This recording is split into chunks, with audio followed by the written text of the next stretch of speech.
Hey, it's Chronologically Gaming, the only channel that's perpetually retro because we're playing every video game in order of release. There's retro games, there's vintage games, then there's the realm of the video games we play here on the channel. It's the only place where YouTube and Twitch are so confused when they ask, what video games are you playing tonight? They just don't know. Welcome to June 1982, where we last played The New World on the Apple II. That's right, The New World. This is a new world of video games, and we're going to see them all. It's the middle of June, so let's press forward and see our next game. Let's go to the TRS-80 and play Strike Force. That just is a great title for a name. We haven't seen anything this close, but it just screams 1980s. We want to play some action games on our TRS-80. Let's see what the box looks like for Strike Force.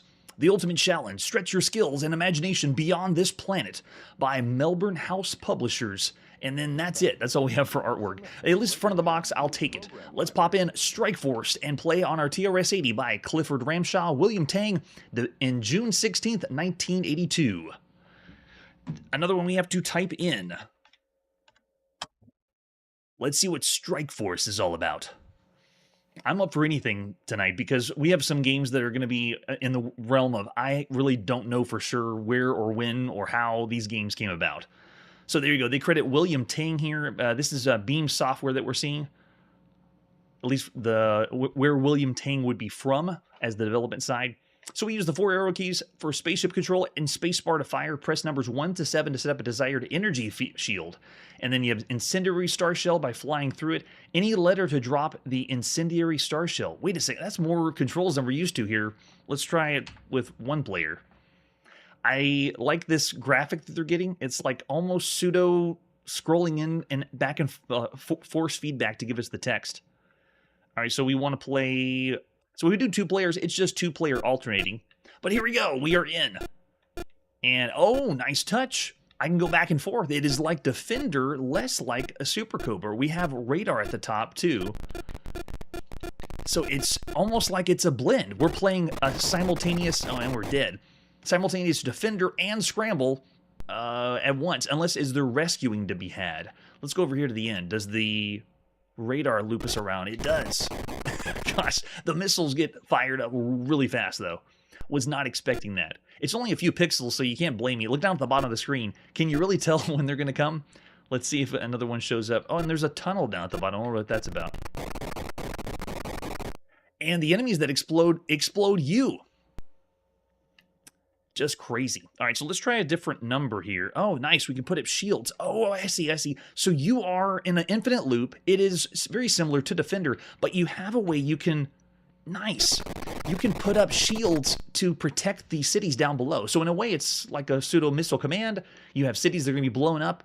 The bombers are coming in. You got to protect them. And we're already dead. That was a fast run.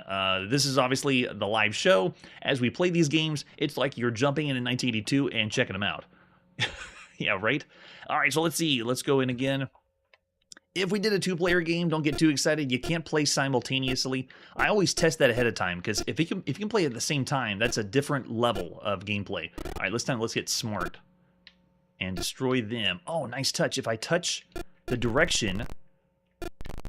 Oh, and there they go. They're going for the bombing attack. Okay, now I'm getting the hang of it. When the enemies blow up, the explosion can kill you, which is something different. And let's see, is this another? Oh, we have a... Oh, gosh. Okay, so they have an enemy that is able to home in our location. And then if we want to protect the cities, we can put shields up with a level of shield. And then if you just mash any key, what does that do? I thought they said any key would have a incendiary grenade blow up.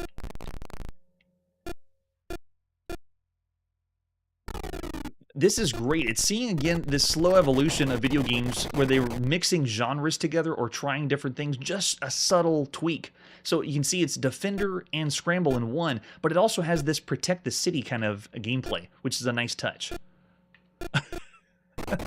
Yeah, it is very difficult. But then again, if you saw me play Defender when it was released, it blew my socks off. I did not do very well playing Defender live on the channel.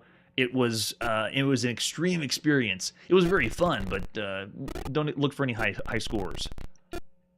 So the radar is helping us out. It's I think that's displaying how many cities we have left. Yeah, they're going in for bombing now. We can raise our shields and protect it. Get the shields up. And you see 5, 4. Okay, it has a time limit and shows you how many towns we have left. But you're staying in this screen, and it looks like I can fire off screen. Oh, so cool. Okay, yeah, I looked at the radar as I was firing shots. The enemies on the radar were going away, so you can actually fire off screen, which is that's pretty impressive. Oh yes, Stargate. Isn't that the harder version of Defender? Oh man, yeah, that'll be a trip. Let me read the instructions again. They said something about being able to throw an incendiary grenade or blow everybody up. You can pick up... Oh, you have to pick it up. So you fly over it, pick up the star shell, and then you can push any letter. Okay, so we haven't picked it up yet. It looks like 3 pixels, so how did I know I was going to pick that one up? All right, so let's try it again. Let's see if we can find it. I bet it's the one that was in the tunnel down below. This one here. Yeah. I thought I was going to pick it up, but no, I just blew up. Was that not the shell? It looked like it. Or do we have to shoot the shell to pick it up? So many questions.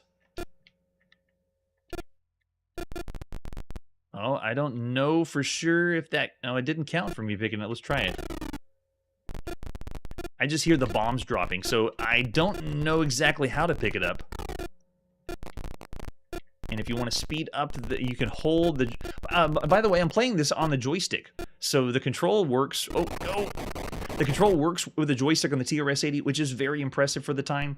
I really enjoy these arcade games on the TRS-80. It's giving life to a system that's been around since 1977. But you could say the same thing for the Apple II. It's been around since 1977, and, well, technically, there's different models. You know, we're on the Model 3, right here on the TRS-80, and then the Apple II has the Apple II Enhanced. So it's just continuing the life of a really old computer, which is kind of cool. Yeah, very, very challenging, but a lot of fun. Yeah, you can have a lot of fun with this in 1982. So there you go, there's Strike Force. We did play a game earlier called Sea Dragon, but that was a constantly 2D scrolling game. This one is the blend of like Sea Dragon and Defender. Of all the games you could play on a home computer, what would you give Strike Force? Is this in the realm of, it's pretty average for the time? Or is this is a pretty good or excellent game for the time? Or is this one of the best games you could play on a home computer? I'm still going to be in the realm of this is excellent. One of the best games you could, not one of the best games you could play on a home computer, but I'm going to go 4 stars for Strike Force. Lots of fun, well done. You can see they have changing up the variety of how you play a video game. It's so interesting. Yeah, pretty decent for the TRS-80, definitely. All right, so after Strike Force. Yes, I know, the whole game library. I wasn't familiar with the TRS-80 and what they had to offer. Thanks to Chronologically Gaming, we're seeing them all. All right, and with that, let's press forward and see our next game. It's time to go to the arcade. Let's play some Cram. I have no idea what Cram is. We're going to explore it together, starting with the advertisement flyer, which I don't believe is the real advertisement flyer. It looks like a mock-up. There's an example of the screenshot down below, but then you're playing as a red blobby character, maybe an homage to Pac-Man, because, you know, something round, make something round, and it's a character with hockey pucks that are flipping around. This one's by Taito, but the only thing I could find for this was Taito of America. So we're going to America to play this unless someone tells me that this was in Japan first. I couldn't find anything. There's the arcade cabinet you would find for Cram. And the control panel, terrible picture of the control panel. You see we have two different buttons. So the controls are an 8-way joystick, and as you move around, you have a button to build walls, and then you have a button to break walls. So just two different buttons. There's the arcade marquee for Cram. I don't know what they're going for. A red... He's wearing sneakers, and then we have skulls that are coming after us. Hopefully the operator's manual will tell us all about Cram, right? And we do have an operator's manual. What is Cram? Here you go, Cram, Taito of America. Tell us more about Cram. Operation Service Manual. This one has the game setup. Oh no, it's only technical. I think this is only telling us the setup. What did the table of contents have? Programming plug, no, it's the list of, oh no, I think this has nothing to do about the game itself. Enter self-test mode. No, I think it's only technical. Oh, great. Yep, no hope there. So Taito of America didn't help us there. So that means we have two different sets we can play in the arcade. We're just going to go in the arcade and pop some coins in and play Cram by Mark Blasix in June 17th, 1982. Let's see what Taito of America has for us. So this is by Mark, and Mark programmed this, and you do Mark backwards, and there's Cram. So nice touch. He put his own Easter egg in the title of the game. Did Taito of America know? I don't know for sure. This is the whole spread of what you'd see when you first step up to the arcade game. Let's zoom in a little bit. We'll get a closer look of how this game plays instead of being so far away. They're going through the attract mode now, telling us how to play. We have walls that can stop enemies, bust out, which is the button that you can push to destroy walls. And then the Ripper comes in. Okay, the Ripper comes in and destroys walls, but it looks like we need to avoid the skulls. And then the skulls turn you into a skeleton. The character's pretty quaint. A bug-eyed red dot. You control Cram. Cram needs to get the score for targets. Looks like that's how you get the points. You pick up rotating coins. Avoid the deadly skulls. And then to do that, you can set up walls or build walls. Oh, just wait for Christmas 1982. There's a lot. There's so many consoles and computers that we're gonna see. It's gonna blow your mind. And then Bust Out destroys the walls. All right, let's put some coins in. Oh, no sound effects for coins. Let's go ahead and start it up. Cram is on the prowl. So they got some walls made up for us. Let me just mess around with the screen first. Yeah, so it's 8-way joystick. Feels good to move Cram around. The walls I cannot pass through until I click the bust out key and it breaks the walls. So you can see as I get near the walls, they break open. And if I want to build walls, how does that work? Okay, you just hold, I can hold the button down and just build nonstop walls until you die at least. So you're essentially moving around freely, not like a maze style game. It's kind of where you're building your own walls to protect yourself. And then all you need to do is pick up the points on the sides and then avoid the enemies or not get killed. Got that one there, and then we got one more. Got it. Okay, so you pick up all the points, move on to the next round. Are they building different walls? I can't tell or not, but you know what? This time, let's just go for the points and see what happens. They're all over here, and they enter the screen from the right side. What a bizarre game. Yeah, never seen this one or heard of this one. Did anyone play Cram? Did anyone like Cram? It is different. Part of me feels like we should have seen this on a computer arcade style game, because we've seen lots of original games out there. You mean the look reminds you of the ex-girlfriend? Yeah, and I can see how you could sign your art that way with the bug eyes. Go, go, go! I don't really understand the point values. Notice how they're switching between 400, and then the longer they're on the map, the higher they get. So I guess if you don't go straight for the points and hang out longer, you'll get more and more, or the values will go up.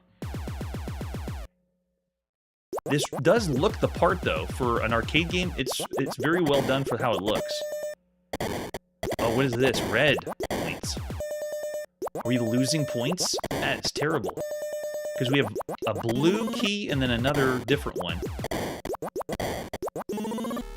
God, yeah, now it's getting more frantic on keeping a track of where all the enemies are.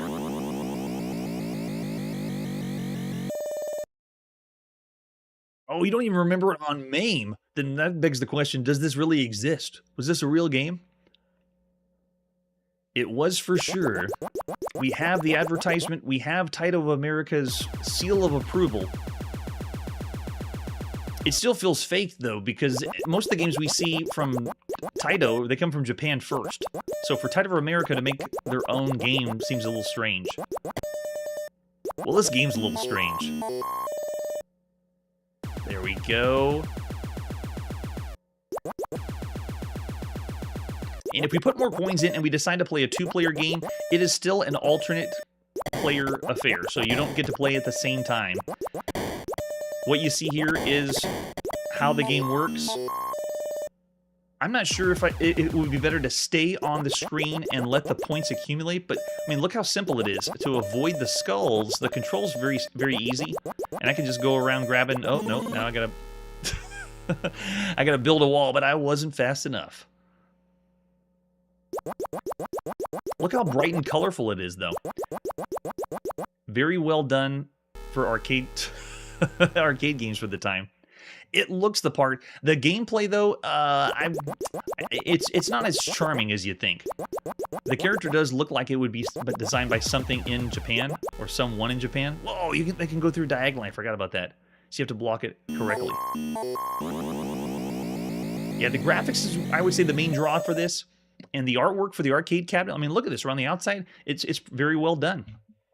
So there you go. That's Cram in the arcades. Of all the arcade games we've seen up to this point, Cram's an interesting one. I obviously have no nostalgia for Cram, considering the other Golden Age arcade games. This doesn't fit, though. It feels like it's not part of the other space shooters or the original ideas that we've seen in the arcade. So I'm not going to say it is a 3-star. It's not an average game. I didn't not enjoy playing. It's not bad, but it's not one of those arcade games that really sticks out as an extremely fun affair.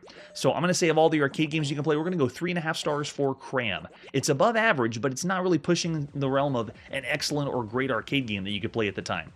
Yeah, average or less, I'm seeing from the chat. I'm with you. All right, so after Cram, that would be the biggest highlight of the evening. Now we're going to get into the very weird and strange. Are you with me? Let's go. Our next game is Krell on the Commodore VIC-20. That's right, Krell. Not to be confused with Krull, which I believe comes out next year. Anybody remember Krull? K-R-U-L-L? Let's take a look at the artwork for Krell. This is the only artwork I could find by Rabbit Software. Very bizarre. You can see it looks like we're going sci-fi or fantasy, and we're supposed to be destroying enemies, and we're playing as what looks like a superhuman, but there's also some sci-fi elements there. Don't know what's exactly happening. And then some screenshots. He does a little bit. All right. Yes, the greatest weapon ever. All right, let's pop in Krell on the Commodore VIC-20. It's time to go to Europe by Stuart Barnes of Rabbit Software. It's June 17th, 1982. Krell. So this can be controlled on the keyboard or joystick. We got our Commodore VIC-20 joystick in. Let's push F1 and go. And we are in. Krell is the ultimate space shooter. It is shoot, move left, move right, and fire. And they even made it so I can hold down the fire button and destroy the enemies. We have what looks like a barrier at the top, which almost reminds me of Breakout. Like we're shooting through Breakout. Or anyone remember the L power-up on Arkanoid? It feels like we're maybe... Wait, the enemies just all reappeared. Wait, what just happened? So hold on, I'm shooting through the enemies to the back, and I'm collecting points for what I get, and I'm getting points for the walls, but then all of a sudden the screen switched or flipped off. I think we have to hit the boss in the back, and we hit the gold guy. It is! Very interesting. Okay, so it's a Space Invaders variant, but they changed up making a wall that you have to pass, but as long as you get to the back and shoot the boss or the gold invader, then that's it. You go to the next level. Check out the sound effects. It almost sounds like, remember that we're playing on the Commodore VIC-20, so the sound chip isn't as impressive as like the Commodore 64, which doesn't exist yet. But the Commodore VIC-20 doesn't really have a lot of sound, but this almost sounds like metal in the background, or an amp that's been tuned way too high. Get him! Yes! So when you destroy the enemy in the back, that's it. It moves to the next round. It doesn't calculate points though, so what's the draw for destroying it? Yeah, whenever we destroy the boss at the end, that's what brings us to the next level, but it doesn't like add up more points to the score. I like it though. The twist on Space Invaders is a cool idea. Gameplay's simple, moves left, right, and fire. Obviously they use tile-based. I'm gonna guess basic for this because it's a little slower. Yeah, I don't see anything moving faster than that, but there you go. That's Krell for the Commodore VIC-20. Of all the games we could play on a home computer, it's around average. I mean, it's Space Invaders. Not that I want to knock Space Invaders as being bad, but it's still, I'd say, around 3 stars for all the computer games you could play for the time. It's fun, but it's not enough to really push above 3.5 for me. Oh, maybe you destroy everything on the screen and then the main boss, and then goes to the next one. Well, I like the idea, though. It's not exactly like Space Invaders. It's a little twist, and that's always fun. Oh, Victor's going 2.5. I'm with you. Still around the average range for Krell. Think of all the computer games we've seen up to this point. Think of everything else you could be playing. And it is in Europe, so this would be, think of the perspective, you're playing in Europe on your Commodore VIC-20 and the other systems that are out there, or the other computers that are out there. All right, and with that, let's press forward and see our next game. It's time to go to the Apple II, and this is Laser Bounce. Laser Bounce. Let's see what Laser Bounce is all about, starting with the box. The Battle of the Bouncing Beams. An original arcade game by Kevin Calcutt? Sorry if I pronounced your name wrong. That looks pretty generic. Again, with the grid design and the neon design. We're seeing lots and lots of boxes and artwork in the 80s. Man, it's like we're getting splashed with 1982. So cool.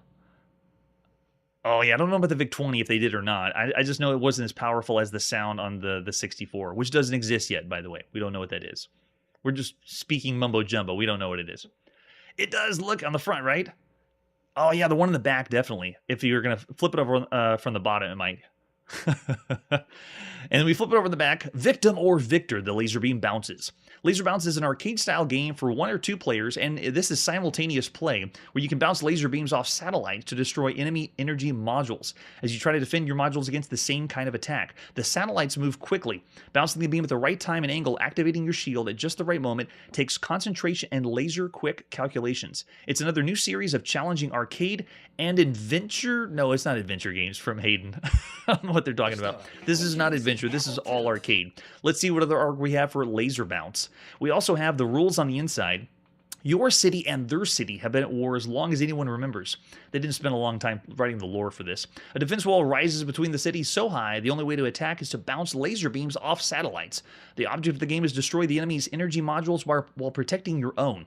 To attack, you fire a laser beam so that it deflects off a passing satellite onto an enemy module. To defend, you activate a shield which bounces enemy beams back into enemy territory. So you have 2 paddles if you want to play 2 players. So we'll be plugging in our Apple II paddle to play.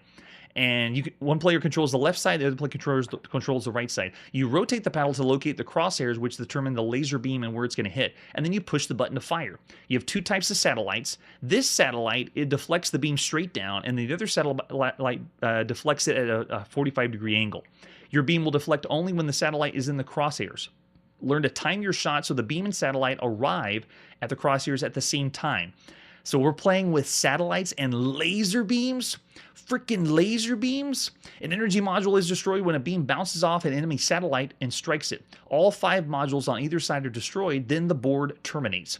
To activate the shield, move your crosshair as far as the side will go and push the button, and the shield remains only for a brief time, protecting modules and deflecting enemy beams back to their own territory.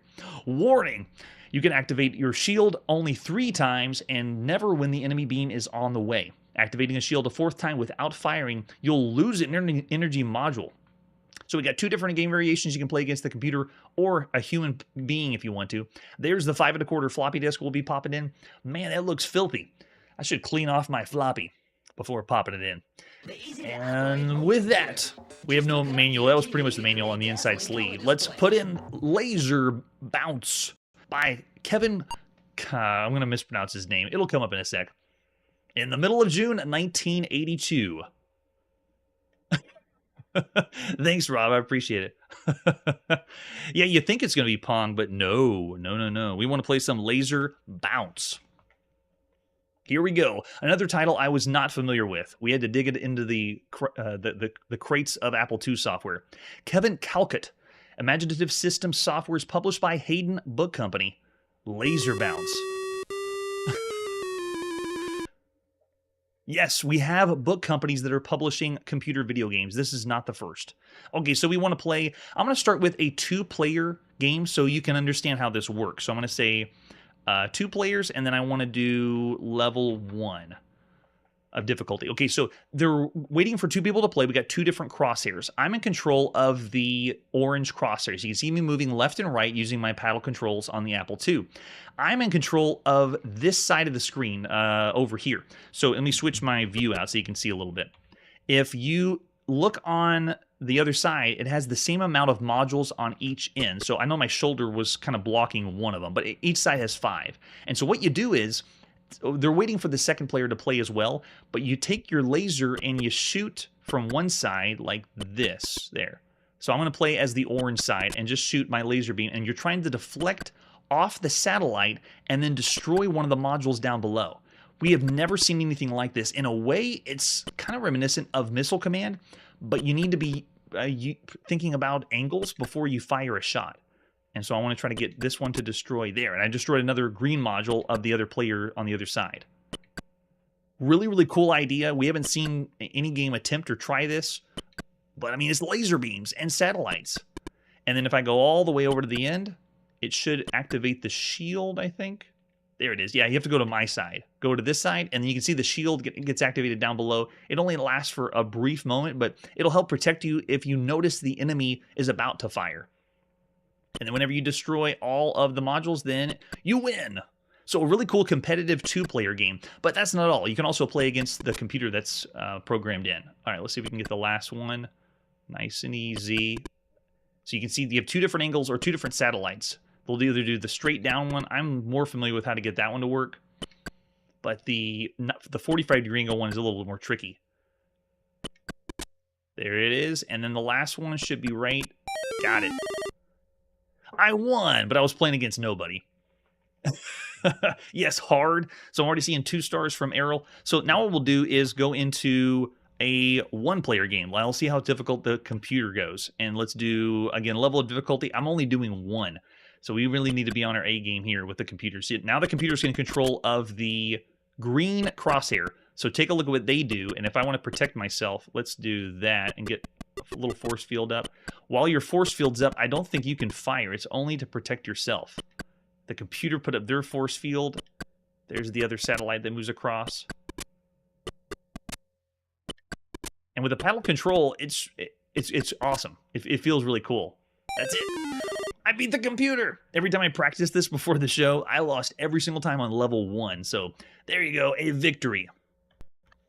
That's true. I saw in the chat it is similar to pool because you have to think of angles, but laser bounce is a unique idea. It is a kind of a slower paced idea though, because it'd be more enjoyable with two people because then you're both learning how the game mechanics work.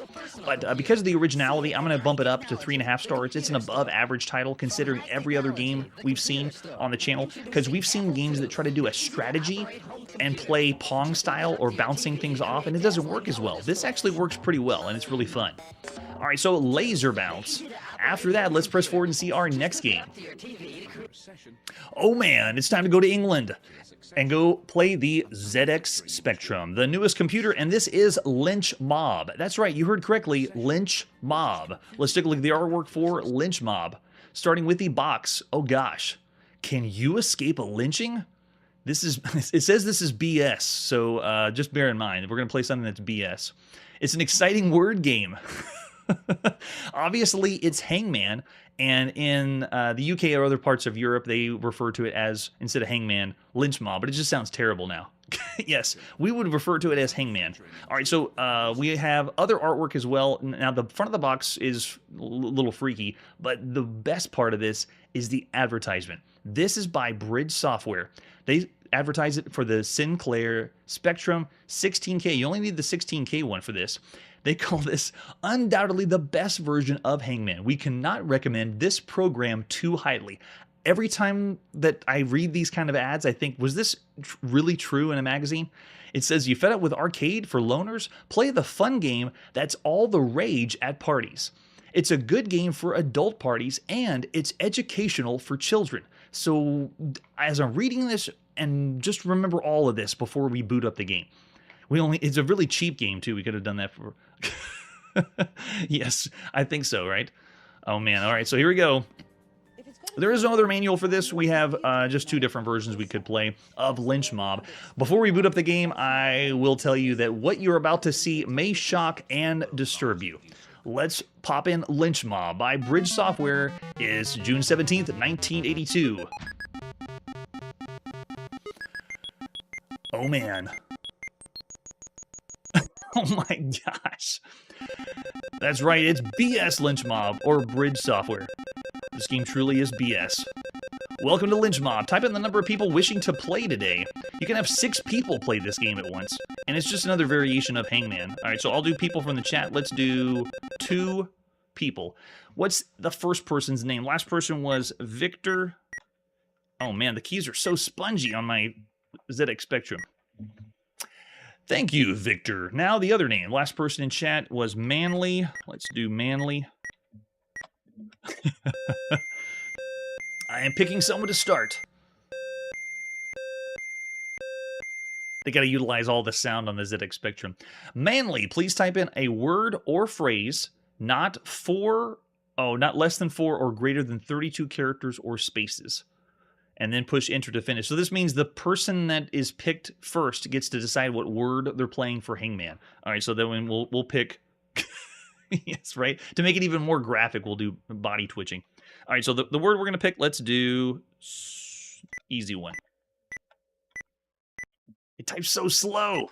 The sponginess of the keyboard. And I did enter. Does it have to take a while to load? Anybody there? Maybe I hit run? No, I did enter. Or maybe we're just waiting for Lynch Mob to load. Bear in mind, the ZX Spectrum is very, very new. And we're seeing titles that are blending the ZX81 and the ZX Spectrum, where they're coming out for both because it's such a new computer. Oh, we're now on to guessing. I pushed the wrong button, so we missed R. So now it's only Victor that has to guess. So you guess R. They don't tell you what letter it is, but here it is. Someone's probably going to get hung. What a macabre game to say. It's the best game for children. They should be playing. All right, so let's do T. Maybe in England they needed this to pass. No, there's no T either. Okay, let's do S. Oh, you get a score. We haven't seen that on a Hangman game. We played a lot of Hangman games. And let's do P. You get points for guessing the correct one. All right, so let's do E. Nice. All right, Victor, now's your chance to solve the puzzle. Yeah, that's probably what they're going to do. Only in the UK. They're very strict in their school system. All right, so let's do M. No, not M. Uh-oh, not looking good. What about N? Uh-oh, not looking good. How about P? You had P before. Oh, they're penalizing us. They do classify this as an educational title, like helping you learn to spell or read. It's like just very intense. If you don't spell correctly, you will die. How about B? Uh-oh, Lynch! That's what we're waiting to see. The Hangman games are getting more and more graphic. I'm scared to see what's going to happen later. We started this channel where it was just a picture, like a stick figure, or it was just letters, and then they just showed just one picture for a Hangman. But now we're getting this. This is what's happening. The poor guy. All right, so that's Lynch Mob. Of all the computer games you could play at the time, I don't know. It's Hangman. I'm going to say it's still bad. I mean, it does get props for, you know, the graphic violence, letting you really feel the severity of Hangman. We're not playing just a child's game anymore. But, yeah, you could obviously play better. It is Hangman, though, so I'm going to go 2 stars. Of all the games you could play on a home computer, it's in the bad range. That's true. What was the other Hangman we played that was just insane, even more insane than this one? I can't remember off the top of my head. And I'm scared for what the future holds for other Hangman games. Tune in to Chronologically Gaming, only here. And with that, let's press forward and see our next game. We're back on the TRS-80, and this is Mad Mines. Let's take a look at Mad Mines, another one that I barely found. Someone on Wikipedia just posted the image that we have here for Mad Mines, but that's all we got. It is whacked out and crazy. Mixture of carnival and sci-fi. Oh man, I hope not. Ed Boon making Mortal Kombat Hangman. Maybe we'll see that in the future. All right, so we have no other information or artwork for Mad Mines, so nothing left to do but pop in and play. This is by Funsoft. Yves L'Empereur did this in June 17th, 1982, or at least the first time I could verify we could play it. Mad Mines it is. Let's see what Mad Mines is all about. I'm a little scared and nervous because every single one of the games we've seen on this channel besides Cram, you can find. Most of these are hard to find. All right, time to play some Mad Mines. Check out that intro. The screen wipe is so cool. Most of the games we see on the Apple II, they always have the same fade screen wipe, but here on the TRS-80, they get clever. All right, so let's do space for instructions. How do you play Mad Mines? Explode mines and destroy aliens. Which ones are the mines and which ones are the aliens? You move your ship with the arrows or the cursor keys, and then fire missiles is spacebar. Extra ship is awarded after 200 points. Okay, nice. Oh, we can redefine the keys. Nice touch. So if you wanted to do that, I love the computer games that do that. If we want to play a 2-player game, there is no 2-player simultaneous. This is a 1-player only game. Yes, it does look crazy. Here we go. I can't tell the difference between... Wait, what is the starfield and what is the shots? Are the enemies shooting... Okay, so the starfield that's in the background, I thought were bullets, but it looks like it's not. It's just enemies coming down. We have a force field that passes, and they pass by the force field, then got them. But it's another fixed shooter. Go left, right, and fire. We will be playing these till the end of time, is my guess. Enemy variations change. Oh, I see what this is. Okay, so this shows you the evolution of video games. You got Space Invaders. Space Invaders inspires Galaxian, and then Galaxian inspires Mooncresta. Mooncresta inspires Space Eggs, which was by Sirius Software on the Apple II. This one is a variation of Space Eggs, or Phoenix, if you want to call it, because Phoenix was what inspired Space Eggs. But now this game is very reminiscent of Sirius Software's game Space Eggs, where the eggs break open and different enemies come out, so you get to see the different enemy types. It's like the one person copying another, copying another. We are going to see everything. No game is left behind. And I like this concept because the enemies that pop out whenever you destroy them are different every round. So one of the main ways that you want to play is you want to see what the next alien that's going to pop out of the egg to come after you. And they switch up the way that they play. Like you can see these move a little faster in fire. It's really hard to tell the difference between what a shot is compared to the starfield in the background. But this does work with a joystick. So another TRS-80 arcade title with a joystick. All right, let's see what the next enemy is. Oh, even faster. From what we saw in the instructions, I think there's only 3 enemy types. So this is our last one. And one of the strategies is not to fire on the egg. So, like, wait. Oh, see, and I missed the alien. So the next shot broke another egg open, and now we got 2 to worry about down here below. It's the game of picking your battles. I wouldn't give it as much as Space Eggs, though. I would consider that one a little bit better, gameplay-wise. Oh, wow. Awesome explosion, though. Already seeing the favorite one here. That's true. The sound effect of the laser fire. It does remind me of... I see what you're saying about Terminator 2, but where? Where is that sound effect? Is that whenever they were using the electronics or punching in keypad sound effect? Like whenever John Connor was hacking in to get money? Was that the sound they were using? I don't think so. We broke open too many eggs, and we have too many enemies to destroy now. And we did it. Whoa. Also notice the force field gets lower and lower, so now whenever you destroy an enemy, they're going to come down. Oh, I got a new enemy type that just drops down. And you got less room as the force field goes down, so that's a nice touch. Oh, we got extra life. So cool. Yeah, this is a great space shooter. Again, another arcade game. Now, of all the arcade games you could play, again, on the home computer, what would this one be classified? You still call this average? I say this is above average. A very well-done arcade game to play on your TRS-80. That's a really good point, Manly. Why didn't these games get made on the other... It's because it's the company that wants to give the game love. And so these games just didn't get the love, and so that's why we didn't see them on Game Boy or other platforms, because you could easily recreate this on other places. Oh, enter your initials. Nice. There you go. Got a high score table, too. Oh, it's just well-made. Another well-made arcade game. It's a lot of fun. And the idea of playing as the Space Eggs, I still say it's a great title for an arcade game, an above-average computer game. I'm thinking 3.5 stars, but I could bump maybe 4. I wouldn't say it's one of the best games you could play, but it's still a great game. What do you think, 3.5 or 4? Or do you think it's one of the best computer games you could play at the time? Yeah, Errol's going 3.5. Or 4, or 3 of 3.5. Yeah, it's a great game. I'm saying 3.5 as well. Above average for all the other games you can play on a home computer. Mad Minds is good. Mark's going 4. Very nice.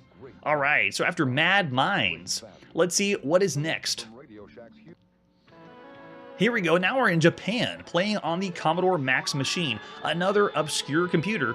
I'm surprised we haven't seen more Japan. We will later, though. It'll be a lot of Japan. This is Mole Attack. Let's take a look at the box for Mole Attack.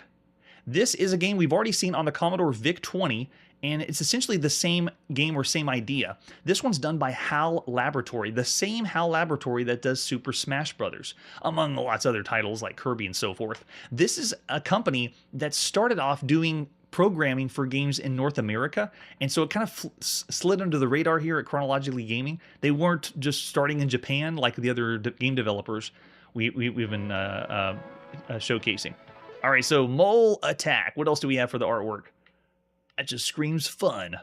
If you already saw the Commodore VIC-20, whenever you played that, it's pretty much the same game here on the Max machine. Let's pop in the cartridge on the Max machine. This is by HAL Laboratory, June 17th, 1982. Let's play some Mole Attack.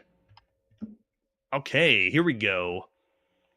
Oh, it shows you how to play. It's the same controls, too. I wonder if this even uses a joystick. It is a whack-a-mole game. You can use the keys, the display at the top to hit the mole. 150 points extend play, and then F1 to start. This is a one-player only affair, but they kind of switch up the gameplay between other mole-style games, if that's a genre, where you hit them on the head, you get points, but if you hit them on the booty, then you get less points. So you can see their butts are sticking up. If you hit that, then you get less. You get more based on how, if it's a head that pops up, and then depending on where the head is how many points you'll get. I think they explain how it works whenever you see the attract mode. So this plays like a really cool arcade game. Oh, there it is. Yeah, they're showing you the point values you get. If the head is really close to being down at the bottom, then you get more points. And the same for this one. You get more points if or you get you'll lose more points if it's closer to the end. So detailed whack-a-mole game. I don't know the best way to describe it. All right, so look, we're gonna push F1 and go, and I'm gonna use the keys TYU. Okay, we're ready. Let's go. We're ready to whack a mole. Don't hit that one. Got it. Oh, yeah, that's right. Can't hit the butt.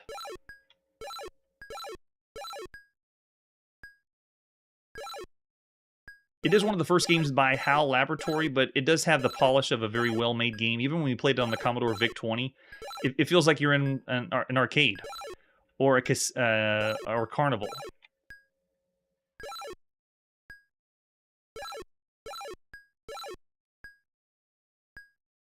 Oh, it has a time. It just ticks the time down. I see.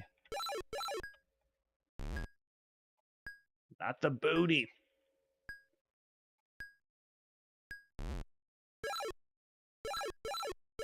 It does take a lot of concentration because you have so many keys that you can possibly hit.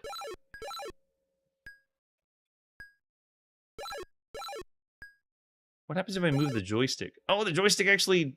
That's weird. When you move the Commodore Max Machine joystick, it only does like 2 of the letters, which is strange.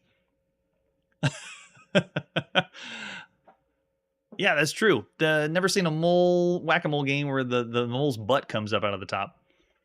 All right, so there you go. That's Mole Attack. Kind of like we saw before on the Commodore VIC-20. The gameplay's pretty average, so I'm going to be the same way. It's 3 stars of all the home computer games you could play. While it is a well-done title, and it works pretty good with the keys, it's just whack-a-mole, and it is something that's pretty generic as far as how it plays. Think of all the other games you could play on a home computer. I'm thinking 3 stars. Oh yeah, Victor's way down there. It's bad, huh? But it's HAL Laboratory. You can't treat HAL Laboratory that way.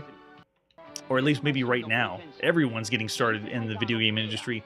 We're all beginners here. All right, with that, let's press forward and see our next game.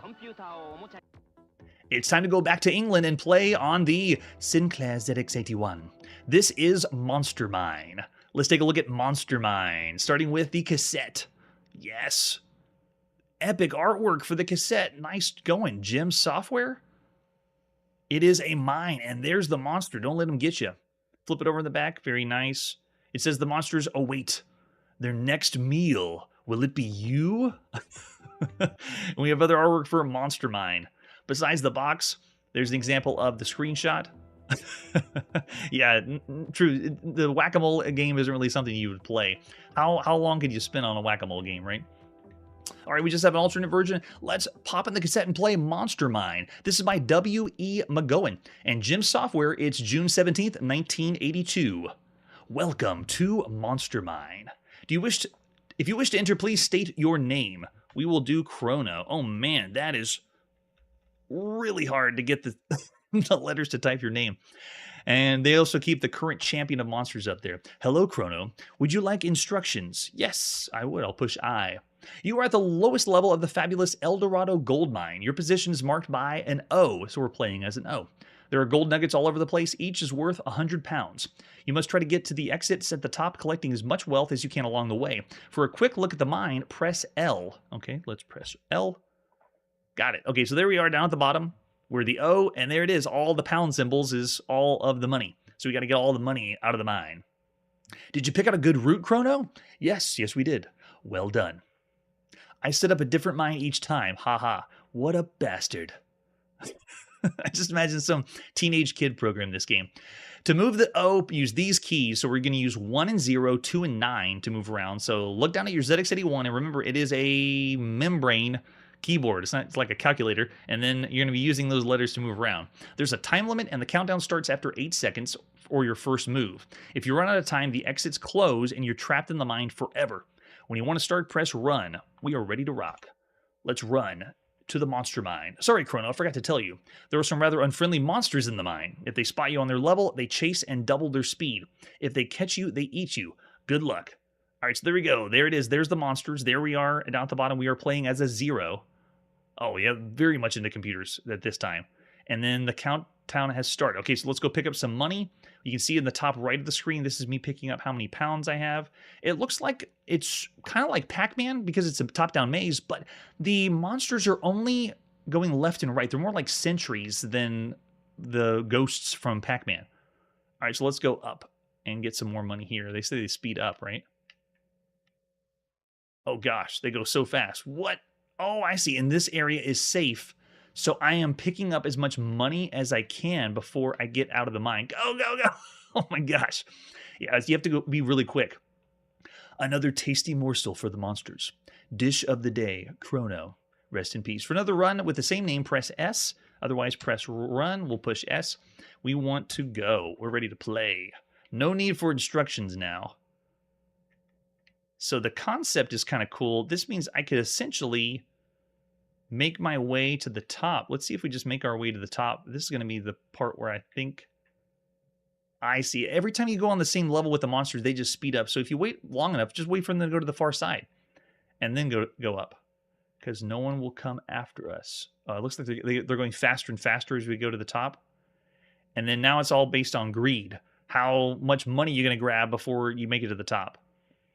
You have to take some patience. Would you call this a stealth title if it's like this? Nah, I wouldn't call it stealth. We've played other titles that would that take that genre. It's also so quiet because there's no sound here on the ZX81. Nice and easy. Now we'll wait for this guy to go all the way down. We should be able to make it to the exit if we make a mad dash. Ready, go, go, go. Escapes. Yes. Congratulations. Our total wealth is 1,600 pounds. Yes. 1,600 pounds sterling. There you go. That's Monster Mine. All right, so all the games we played at this point, Monster Mine is a Pac-Man variant maze-style game. It is a general run-of-the-mill title, not really pushing again anything further than other games we've seen. It kind of reminds me of other titles we've seen on the Commodore VIC-20 computer. So I'm going to say it's still around average for games we've seen, but you got to admire the charm, like how they do the introduction and tell you about the game. It's really nice. Yes, the trolling narrator is a very nice touch. All right, so that is Monster Mine, but that's not all. It also came out for the ZX Spectrum. This is Monster Mine. On the other computer you could be playing by Sinclair. Let's take a look at the box for Monster Mine. It's the same thing. They just changed it to ZX Spectrum. Yeah, there you go. The same cassette tape. Will it work on both? Not really. What other artwork do we have for Monster Mine? It was available different ways because it was re-released, and this is the re-release, or the one of the boxes that was the re-release. I don't know what they're going for with the box. It looks like a whole amalgamation of things. And then there's also whenever the creator made their own and re-released it, this is what it was. This is what it looked like. By Richard Shepard Software. Monster Mine. Looks like he did it in his own house. Has the address there with an example of the screenshot. All right, where are other versions? We have the re-release, and then we have version 1 and 2. We're going to play the later one because it added a few more things to the game. So here we go. It's time to play Monster Mine, again by W.E. McGowan. It's June 17th, 1982, by Jim Software. If you're using a color display, press C. We're playing on color. Welcome to Monster Mine. Enter your name. Last person was Mark in the chat. Let's do Mark this time. Current champion of monsters? Nobody. Hello, Mark. For instruction, press I. Is it the same instructions? The spongy keyboard doesn't recognize my button pushes. Your position, marked by, hey, we're a person now, is at the bottom of the fabulous Eldorado mine. There are gold nuggets all over the place, each worth 100 pounds. You must try to get out collecting as much money as you can on the way. For a quick look at the mine, press L. He's going to just troll us again after playing on the ZX81. There we are. Look, we look like a person. It's all color here. All the colors of the spectrum. Did you pick out a good route, Mark? I set up a different mine each time. Ha ha. You bastard. To move, use the cursor keys. Okay, we're going to use the actual 5, 6, 7, and 8. There's a time limit after 10 seconds. There's some hungry monsters in the mine. If they catch you, they eat you. You are safe in the doors, which is the in between the rows. If you're in real trouble, hit the space key. This will immediately move you to the nearest safe place down. Use this as the panic button. Is limited to once per run, and it costs 1,000 pounds. So you use money to hit the panic button. If you haven't got 100, or if you haven't got 1,000 pounds, then tough. Hit run to start. Okay, let's go. Sorry, Mark, I forgot to tell you. If the monsters sent you on their level, they chase you and double their speed. Again, that trolling narrator. So here we go. We are in. We have sound effects now. We have color. What's not to love? We are on the ZX Spectrum. The new cool computer. Oh gosh, yes. The monsters actually have graphics. We're not playing as the letter O anymore. Oh man, the controls are so spongy though. That keyboard gives me like a second. It's like when we played other games on the ZX Spectrum, you have this just a slight delay because of that the chiclet keyboard. Yeah, bring out even more trolling. If you like that kind of thing, check out Nightmare Park. That one does a lot of it. It's really fun because of the dialogue. All right, well, let's do another run with Mark. They look almost like the bugs from Starship Troopers. If you were to fast forward in time. Okay, let's go ahead and just run. Look at them, the way they move. Yes. Nice and easy, easy. Now let's hit the... Oh, we don't have enough money for the panic key. I want to collect enough money and see what the panic key does. I'll also notice that it's permadeath. Whenever you die, that's it. There's no lives. And we've seen that in quite a bit for UK video games. They just, whenever you're dead, you're like, just go all the way back to the beginning. It's all over. All right, let's push S again and run. Run. Push the keyboard. Okay, let's collect a lot more money this time. If we can get 1,000, yeah, this will be easy. You're safe here on the bottom row. There's our 1,000. So let's see if we push the panic button, which is our space key. I see. Nice. It just flicks you down when you press the panic. It does, use your money, and I think you only use it once, but that's it. Wow, and they eat you in bloody fashion. You are caught. Well, of all the games we've seen go from the ZX81 to the ZX Spectrum, you really don't get a whole lot of quality of life from the color. So Monster Mine, again, is the same thing. I'd say average for the time. 3 stars of all the games you could play on a home computer. The best thing, though, look at that box. It's a very well done front of the cassette cover. All right, that's where we got to put our video game playing on pause this evening. Of all the games you could play in 1982, how would you rate these games on our 5-star rating scale? Get ready for more extreme, get ready for more rare, and there's even one coming up. It's right above my shoulder, and you can't find this anywhere. So tune in next time, at least for that one. That's it for today, and like I always say, I'll see you in the arcade. Hey everybody, thanks for checking out the channel and joining me on my quest to play every single video game in order of release. We'll be streaming live every weekday at 9 p.m. Central, so join us and let us know if we missed any games along the way. This video would not be possible without Launchbox, RetroArch, and MAME. Tell all your friends there's some crazy guy named Chronologically Gaming trying to play every single video game. We have links down below that'll send you to places like our Discord and Patreon, and one that says all the video games we've ever played. If you go there, it's a list of everything, and you can click right to the game you want to see. Chronologically Gaming is the name to look for. We are perpetually retro, and we will